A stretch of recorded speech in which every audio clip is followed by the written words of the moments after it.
Thanks for staying with us here on Today. I'm Marcelle Gordon, standing in for Masego. Newly elected DA Gauteng leader Msimanga has spoken out against the lack of freedom in South Africa. Msimanga says rampant corruption, gender-based violence and other issues of government is battling with which show that real freedom is yet to be attained. He was speaking at the DA's Gauteng Provincial Congress, and he's calling on party members to work together for true freedom. He joins me now live via Skype from Pretoria. Solly, thank you so much for joining us. Quite an impassioned speech that you made as you were elected as DA Gauteng provincial leader. Congratulations. One doesn't know if one needs to say that in the very rough and tumble of the political world in South Africa, but congratulations no less to you. You spoke immediately in your speech about why you decided not to campaign, as it were, for this position. Can you tell us why? Good morning, Marcelle, and good morning to the eNCA viewers at home. Thank you very much for the opportunity. Our party of late had been besieged with some issues of internal fighting, mixed messages.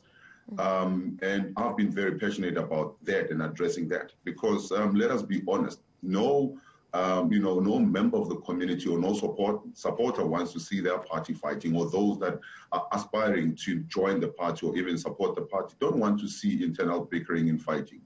And we have now started addressing and working towards ensuring that we have a united party in Gauteng that is cohesive, that is focused on the winning elections and by-elections that will be coming up. And that for me starts internally with us not having factional battles. That starts with us ensuring that you have a leader that is bringing people together instead of taking part in factional battles. And that's what I intended to do, and I succeeded in doing that. Are you referring there in part to the rather factional battles or campaigning that we saw just recently in the battle for the leadership of the party between John Steenhuisen and Mbali and Thuli? Well, I don't know if I would say those were part of factional battles. I think the two of them were contesting, and as much as they would have endorsements coming one way or the other, I'm looking at it very differently. I'm saying that I wanted, and I did, campaign without having anybody coming to endorse me, but I, campaigned everybody that is in Gauteng. I literally called over 1,000 people, myself and the team that I was working with to make sure that, we garnered enough support. And indeed, it did pay off. And I did say to, our delegates yesterday that this is how I wish things can be done in the DA, that our internal battles doesn't mean that we need to fracture the party or have factional battles within the party, but it should be an argument of ideas. It should be the best idea winning. And really, when you're voting for somebody, it should be the content of the character, not the color of their skin, not the kind of grouping that this person will belong to. And if we can do that, then democracy thrives. But more than it thriving, you are able to then say to society, we are practicing what we're preaching. And then we can then say to society, when you elect us, you're not electing us because of popularity, but you're electing us because we are advancing, an argument that you can buy into. And we have a home for you. That's what I intend doing. Now, in your speech, you quoted from Letta Mbuli's song, Not Yet Uhuru, and in it, you use that then to refer to the many issues that our country faces, gender-based violence, corruption, unemployment, and all of that.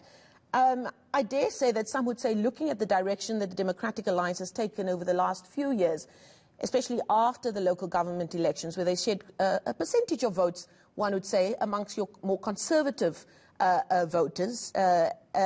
Some would say Not Yet Uhuru very much refers to the issues perhaps around those mixed messages that you speak of inside the Democratic Alliance. Do you think there's a need for some introspection for the direction for the Democratic Alliance going forward?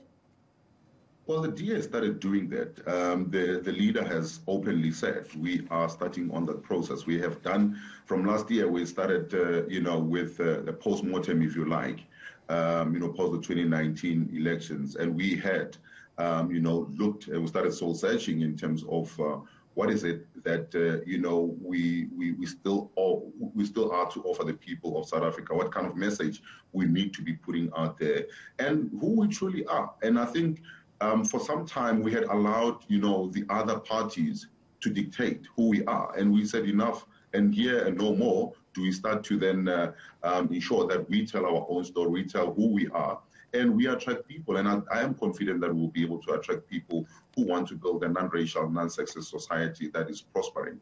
And if we're able to then focus on that, we should be able to then tell our story without somebody else painting the narrative for us. Where do you see that messaging going? Because to be totally honest with you, it's almost become easy. If once a story breaks in South Africa that involves issues around race and identity, you can kind of put your money on the direction that the Democratic Alliance is going to take. We've seen it with some stories involving race around farm murders. We saw it just this week with regards to the issues around race with the school in Brackenfell. And the direction that your colleagues in the party has taken has not really been a surprise if you look at the messaging that has come from the party at a high level since the last general election. Is that where you see the messaging of the Democratic Alliance going? Well, Marcelle, I'm not too sure which direction that is that you're referring to, but let's put it this way: leaning towards the conservative. And perhaps I'll get into trouble for this, perhaps leaning towards the more right-wing element within the country that they seem to have lost in the last elections. Would you say that is part of the messaging and the kinds of voters you're trying to attract going forward? No, and this is why our message is all, for not representing a particular part of society, but to represent the society as a whole. We have been saying that we now need to do something about the murder, the crime rate and murder rate that is, really skyrocketed. And we have said that when we're talking about farm murders, you're not only talking about white farm murders, you're also talking about the employees in certain instances that are being murdered, and even people in rural areas because they become vulnerable because police are nowhere near where they are. So this is the message that we are bringing out there to then say, when you are needing to address this, in my mind, needing to address this doesn't necessarily mean that you are now, playing towards a particular section of the of society or a particular race. And we've said this even in Brackenfell. One of the things that I asked was that wasn't there another way that this issue could have been resolved instead of having people standing in front of a school where children are literally writing exams 50 meters away. I was asking, couldn't there be a letter that would have been written to the principal to ask for a meeting and this be resolved? That is the kind of message and the approach that I think we as South Africans need to be taking forward. I think we're getting too excited as South Africans that violence become the resolution to everything. That bringing people into racial blocks is the way to address issues. In my mind, that is not the case. We now need to then say, how do we bring everybody around the table, be able to put solutions on the table, be able to, communicate with each other and really find solutions to the problem.